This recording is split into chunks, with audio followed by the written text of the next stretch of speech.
Kanisa nataka kuhubiri, sifundishi. Kazi za kimwili na kazi ama kazi za kimwili na tunda la Roho. Kazi za mwili hapo zimehesabiwa 15 na tunda la Roho ni mambo 9.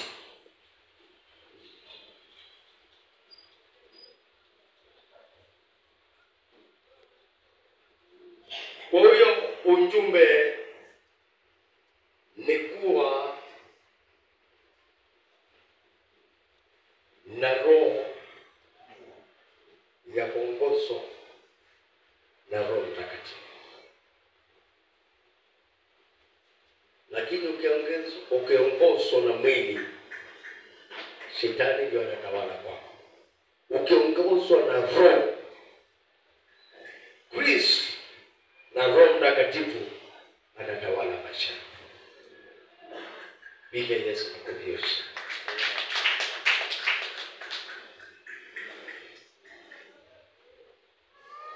Wakalatia ni mlango wa 5 mstari wa 16 naenda mpaka 19 pia. Wakalatia mlango wa 5 mstari wa 16 mpaka 19. Kazi za kimwili hapo ndio ninaanza. Basi nasema endeni kwa Roho, wala mtatimiza kamwe tamaa za mwili. Kwa sababu mwili utamani kushindana na Roho, na Roho kushindana na mwili. Kwa maana hizo zimepigana hata mwezi kufanya mnayotaka. 18. Lakini mkiongozwa na Roho, ampo chini ya sheria. 19. Basi kazi za mwili ni dhahiri, ndio haya: uasherati, uchafu, upinzani, ibada ya sanamu, uchawi, uadui, ugomvi, wivu, hasira, fitina, baraka, ushushi,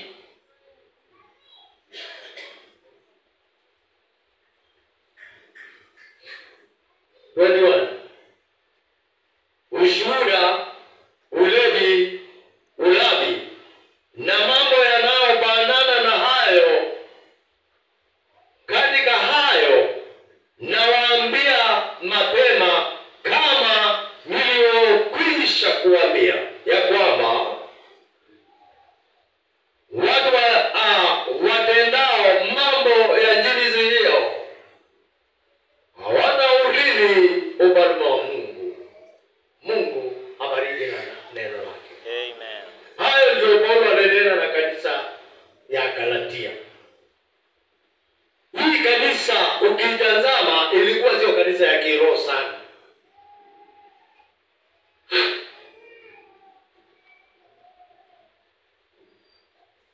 Hiyo kanisa hata kuna mahali mlango wa 3 Paulo anawauliza, nyinyi watu wa Galatia mliroho na nani? Mlianza kiroho na mnamalizia mwilini. Kwa hivyo inaonekana kanisa ya Galatia haikuwa kanisa nzuri. Kanisa ilikuwa nzuri ni kanisa ya Filipi. Watu wa Filipi wanasikana ile mlango wa ile anasema furaheni katika Bwana, nasema tena furaheni. Upole wenu unajulikana na watu wote, Bwana yu karibu. Paulo mtume wa Yesu Kristo akawa anaona ile kanisa ilimfurahisha ya Wafilipi, lakini kanisa ya Galatia haikumfurahisha.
fanya hivi.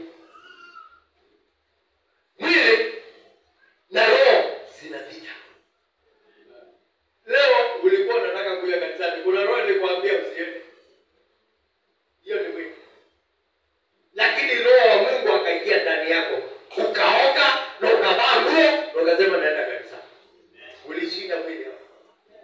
Bwana asifiwe sana. Amen. Tunafikia mahali mtu anakutukana na anakunenea maneno machafu, unasikia mwili unaanza kufanya kazi. Unasema mtu tu naweza kumalizana naye. Lakini roho anakuambia wewe umeokoka. Hapo mwili umekushinda. Mtu amekuzengenya akakumaliza na wewe unataka kwenda kumuuliza, roho akakwambia mtu amekoka ulisi mambo ya mazaina.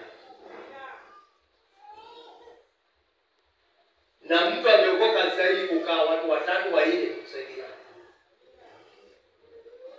Ikiwa ni neno njoo uambie Poli, umwambie Kitema, umwambie Krista, umwambie Ana, umwambie Mariamu. Lakini kazi ya mwili ni watu wakikaa mahali wanakulana na wanamalizana. Kulaneni na msimalizane. Watu wanamalizana. Unasimama unamaliza mwenzako kabisa. Ndio unajua ukiwa mtu wa kumaliza watu unakulana na mnamalizana. Hata roho ya kuja kanisani inaisha. Kwa nini? Ile roho ya kiungu haikupatii haraka ya kwenda kanisani. Inaondolewa kwa sababu mwili umetawala. Hiyo ndio kazi za mwili. Mwili unapiga mahali. Hawa tunawaona watu, unapiga mahali. Unakutana na wanaume kweli amevaa vizuri na anakutongoza. Wanaume hawana aibu ya kutongoza. Anaona ni mtu ana heshima zake, lakini simama. Anamuuliza anataka nini? Ndio na karoke pesi. Utamkubali. Utamsikiza na kuongea. Na kuambia sikupendi kwa bure. Nitapungua mfuko. Mama jua atapungua mfuko acha nisikize. Na Mungu utapania nini? Nilikuwa sisi wako. Ufikirie useme hii nitachukua na nitaenda babu nioke na hiyo hichi. Ama umekumbane mwili ukutawale. Lakini mtu anaokoka anakuambia wewe uelewe mimi nimeokoka, tu nimeolewa, ninapenda Yesu. Hakuna rudi yako ndani yangu. Hello. Atakuokoa. Mwanamke mmoja nilimwambia kwa mmoja, alikuwa mweupe mrefu. Hapa kuna mwanamke mrefu kama yeye. Nikamwombea, tukaenda na mzee wa kanisa kama hapa. Nikaenda nikamwombea kwake. Alikuwa mume wake ni mwalimu na alizaa msichana mmoja na akabungwa tumbo akawa hazai. Anataka mvulana. Akaangalia kama mvulana kametoka Bible school na ungili huko Mumoni. Akajua huyu ataniombea lakini tamugwana tunaleta.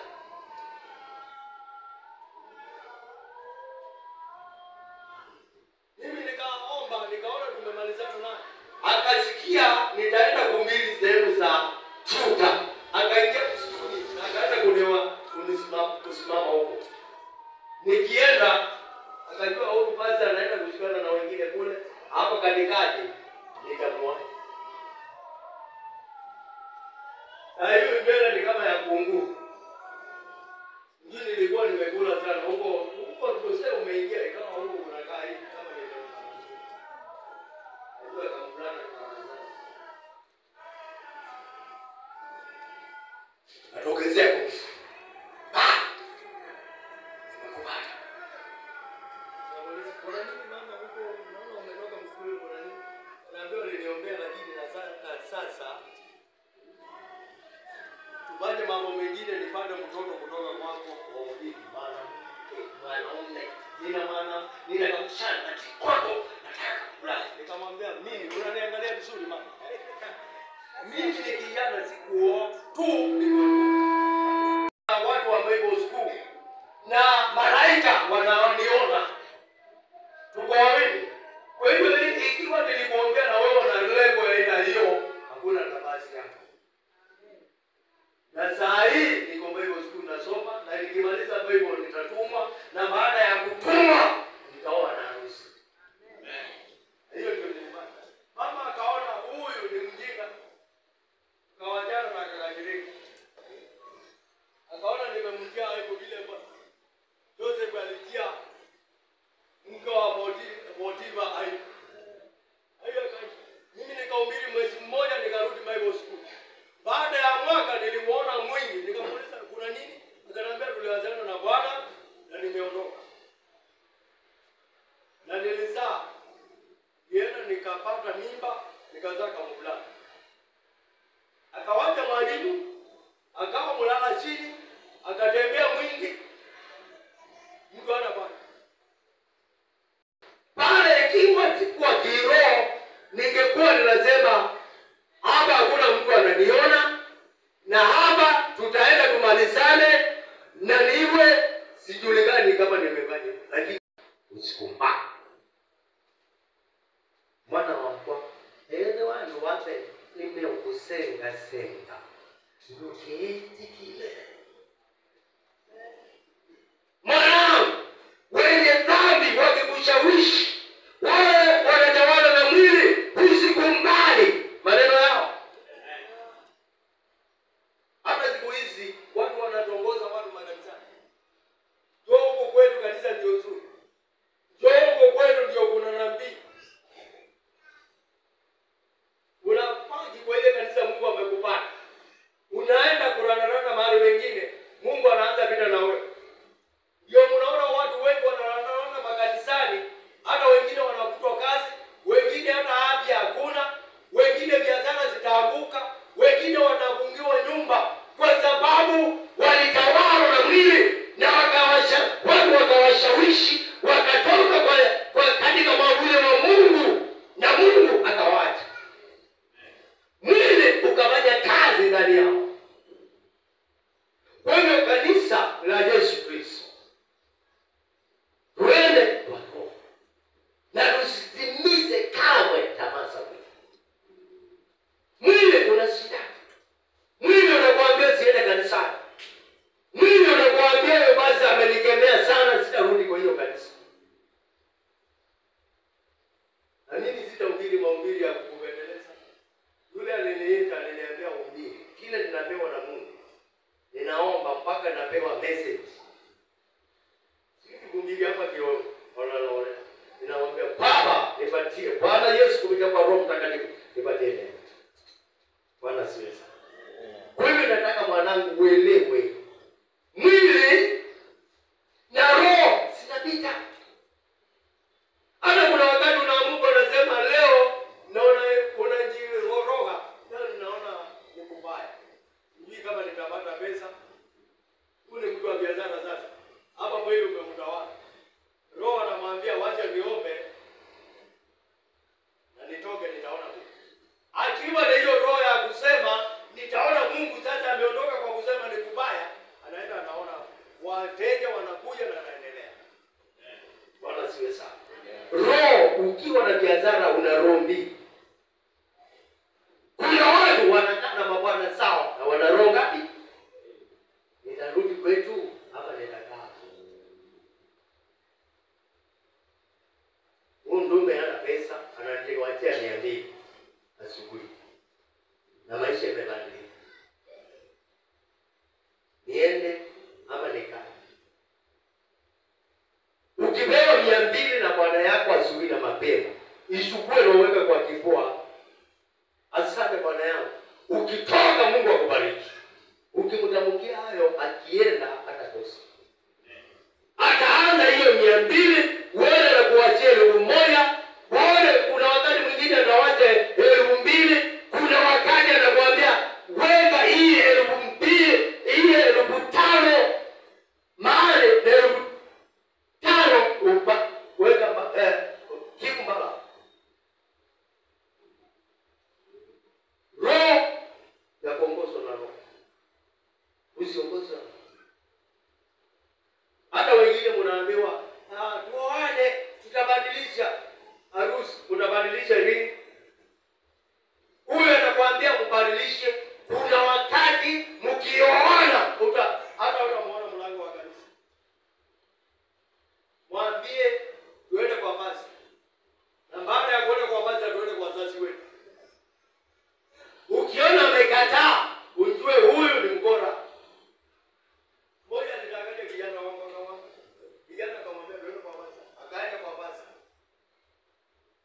nikaongea na wao wawili, nikamtazama unabii ukaingia. Nikamwambia usiweke huyu mwanangu kama tairi ya gari. Huyu mama alikuwa. Nikamwambia nikamshana kama jana. Kesho yake alienda akaangalia simu ya yule kijana. Akakuta kuna 10,014. Akajua ile vini namba ile ya kutoa pesa. Ndio alitumia mbingani. Unajua saa nyingine mkipenda hao wajana mnawaambia hata vini namba yake. Pia amepigia wale. Na tuwekupenda ukupenda mmoja. Huyu mkatuli lai anakupokonya mchanga. Akafanya hivi ikatolewa. Akakimbia. Uko wapi? Uko wapi? Sawa. Kaingia ngani. Kaenda kwao kitu. Modini za simeenda. Ni mtu anaongozwa na mwili. Na kijana alikuwa anaongozwa na roho, akamwachilia akaona ni mtu mzuri, kumbe yeye ni kamwisi. Hata leo kwa ibada. Mpaka nikaenda akarudi nikamwambia wako atakuja. Hakika alikuja na akaoa na akaendelea. Na mama kazaa na wanaendelea hata leo. Wewe na kuomba uongozwe na Roho Mtakatifu. Usiongozwe na mwili. Tumeona kazi ya mwili ni usharati, uchafu, fitina, ukombi, andui. Mambo kama yale inatawala wivu, tamaa, ushuji, ushuhuda wa uongo. Mtu unaona amechanganya ukweli na uongo na hiyo mtu anaongoza. Unaona mama amevaa nguo nzuri, unaona kijana amevaa nguo nzuri, unamsikia. Unaona mtu amemaliza secondary school na ameenda university akamaliza, unaingiwa na wivu. Amenunua gari, unaingiwa na wivu. Wewe unajia gari yako wakati upi? Ameolewa na wewe unamuonea wivu. Kuna wengine hata wanahama kanisa kwa sababu ameona fulani amepanga kuoa fulani. Anaenda anatoka. Hiyo ni wivu. Mtu ameokoka ana wivu. Ana ukombi, fitina. Kuna watu wa fitina. Usikue mtu wa fitina mwanangu. Ukitaona na mwili utakuwa na fitina. Mambo ya kutenda utakuwa mtu wa kutenda kila wakati. Utaingia kwa nyumba yake. Mzee ilikuona kitabu. Ulimuona kitabu na umemleta kwa. Mimi nilishikwa na nini nije kwa huu jamaa. Hakika nitarudi kweli. Ukirudi kweli utakuwa mlala chini. Mama, wale mnaanzi hii takasebele. Kuna maisha huwezi kurudi nyuma. Hata kuna watu mnasema, "Waje nitoke kwa kanisa Elia, nilikuombea na nikukapaka mafuta." Ukitaka kutoka, uje unipatie mambo matatu. Tena mambo ninaona ni ukweli. Lakini ikiwa hakuna, ninakwambia uongoje Mungu aje kwako na atakuja na utakuwa mtu wa kawaida. Pigeleza makofi. Lakini hiyo matatanisho wachana nayo. Matatanisho wachana na matatanisho. Tubu. Ile. Mbona kwako unalipa leo? Mbona uko sema kwako leo? Kuna wengine wale washawishi hapo walikuwa wanalipa 30,000, 15,000, 10,000 na wewe tunakwambia toa 500, 1,000 tu tulipe nyumba ya Mungu. Na huyo anakujawishi anakaa nyumba ya 30,000, 10,000 yeye mwenyewe. Toka na mali nyingi. Utatoka na mali nyingi na utajenga nyumba ya kishua kule kwenu. Hauwezi kumtumikia Mungu.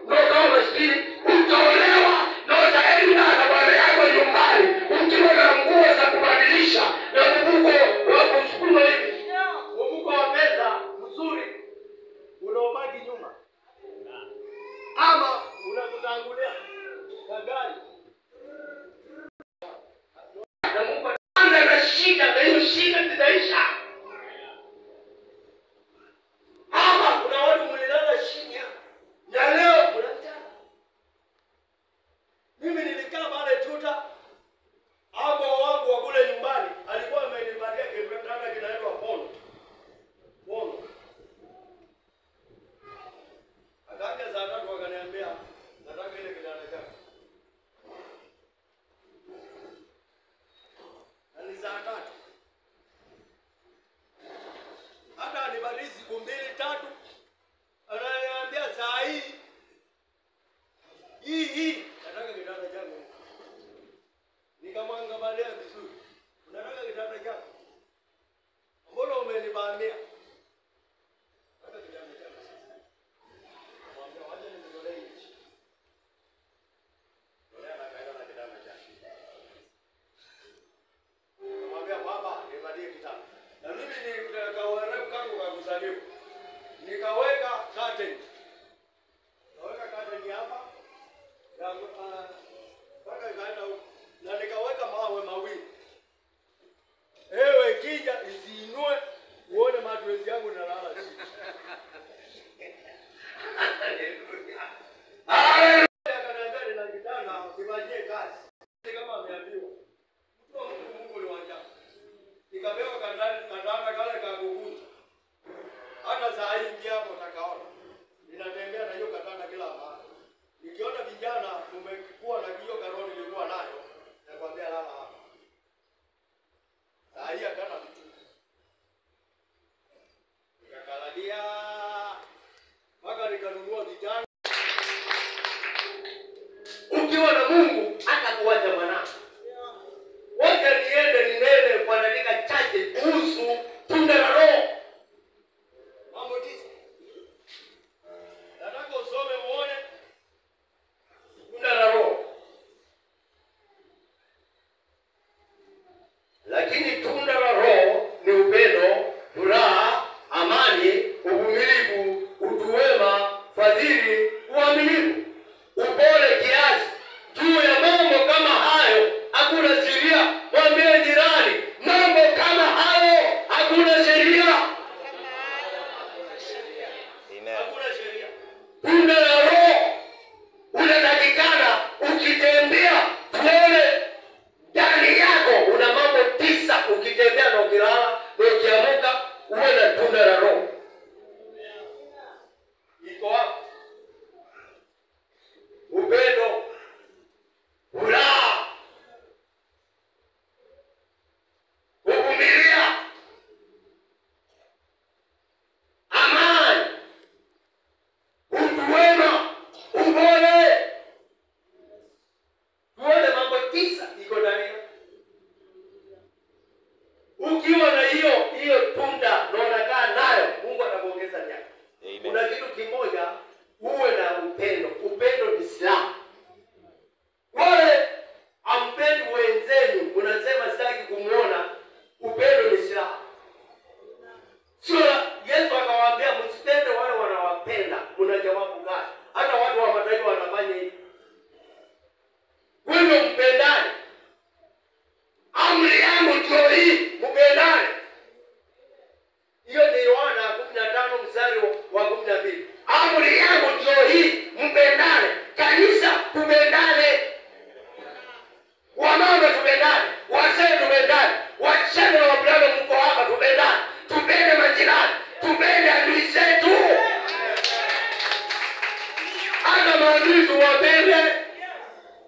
Na tuwapatiane chakula. Tuwapatie mavazi. Upendo hauchoki. Upendo unavumilia. Upendo unafunika mambo yote. Upendo hauweki kumbukumbu ya maneno ya mambo. Ukiwa na upendo hautaweka kumbukumbu. Kwa nini unaweka kumbukumbu kwa wanadamu? Msiweke kumbukumbu. Tunataka tuone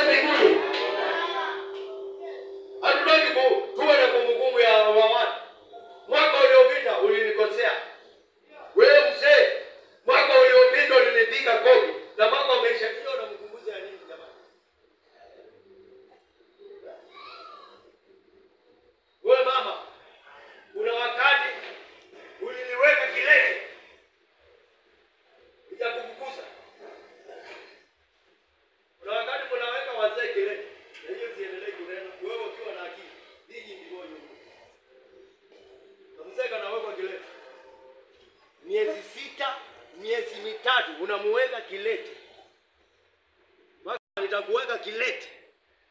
Na nitaanza kulala pale kwa sitting room. Hiyo ni kuwekana Kilete. Kamzee unakakuta pale hadi kanaona pia television saa 6.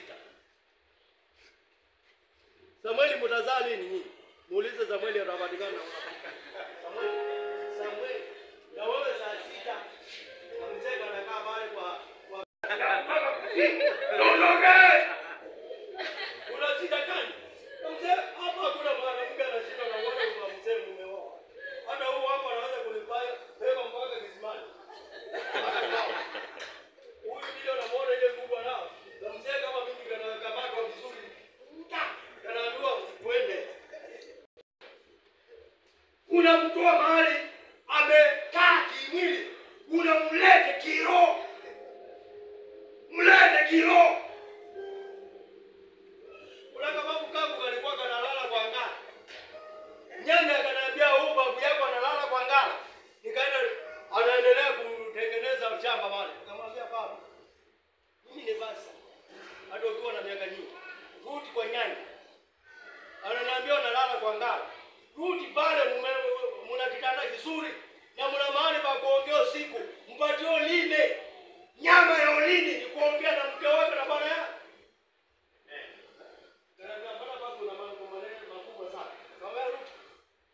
Na nitaangalia naone mimi ni papi. Mimi ni mchuku wako. Hata inaweza kuingia kwa kitanda chako unaone unaendeleaje. Mchuku ana kobia. Ikiwa unjui unaona akina moyo na wanaenda mpaka wanaangalia babu analala wapi. Ana uhuru na simuulizi. Nikamwambia rudi kwa baba. Ama kuna watu wazee mnasema basi anaongea nini? Niliongea na watu wako sana. Nikawashauri nikamwambia hiyo roho. Wewe. Rudi kwa baba. Ndio siongee na baba hivi. Mimi nina kilaoni mbili ya nimeoa mchana wako na mimi ni pasa. Nina authority kutoka mbinguni. Naongelea. Mama nilimkuta ana kitu ameweka hapa kumbako. Inawekwa juu ya nyumba hii. Anakisha anaenda anatoa hapa, anaweka kwa mbele. Kwa mdini. Nikamwambia mama unafanya naona mwezi hapa. Wewe ndio mwezi na unaenda kanisani. Na hii kumbako ni ya nini unaweka kwa meno? Unavunja meno. Mungu kuna nitakubika wewe. Sasa hiyo kumbako iko huko ndani. Nikamwambia toka huko. Toka. Hatutimize kamwe tamaa za mwili. Tutarundika mwili msalabani na tukatae. Ndio tu unasema mimi leo nimewacha mwili. Huu mwili unanisumbua. Nimekukataa wewe. Nisikia mtu mmoja akiniambia ile umri unao huwezi kuenda kesha. Ninamwambia kesha nikiwa Mombasa sitatoka kuomba. Sio sasa umefikia. Musa alikuwa na miaka 80 na anaenda mlimani kuomba. Akabika miaka 100 anaenda Olevu mlima wa Mungu kuomba na kuvunga na kuomba. Hayo unasema miaka ikifika 100 ustahili kuvunga. Nani alikwambia? Vunga na kuomba. Vunga na kuomba. Uone Mungu. Bwana asifiwe. Vunga na kuomba. Uone Mungu. Mungu atakuacha bwana. Kuvunga ni kuwa kiroho. Ulikataa kuvunga uko mwilini. Hasira ni mtu wako mwilini. Furaha mkija hapa muwe na furaha inaongeza miaka. Furaha inaongeza miaka. Amani. Uwe mtu wa amani. Utanona. Wale mmenona, ninaona mna upendo na mna furaha na mna amani na mna kuvumilia. Ukiona kama mtu kamekonda saa yote. Akana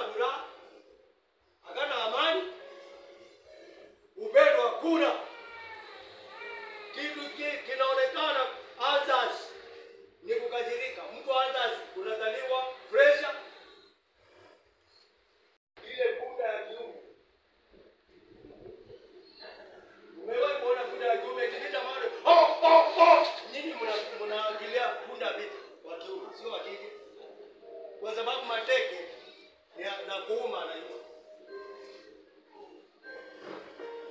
Kwa hiyo unastahili kuwa mtu wa furaha. Ukiwa pale kwa nyumba, cheka na bwana yako, cheka na bwana mke wako. Wanaume wengine wanacheka na wanawake wa watu, na wewe cheka na wako. Nuka mke wako, nuka mke wako. Tukisikia manukato huko tunasikia ni wewe.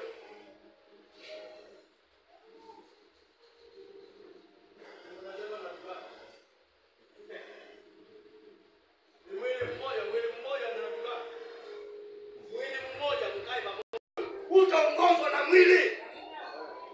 Usiongozwe na mwili. Ya. Bora unaongozwa na mwili kwa nini? Ongozwa na roho. Mwambie jirani, ongozwa na roho. Na kuna karuka kingine naenda kumaliza. Kuna watu mkuli vizuri na mna chakula nyumbani. Hawa nasitaki kusikia mtu amekatwa ni bahati mbaya. Nataka waamini wengi wazaliwa. Unataka tufanye budget ya nakaa miaka 5. Mimi nataka waamini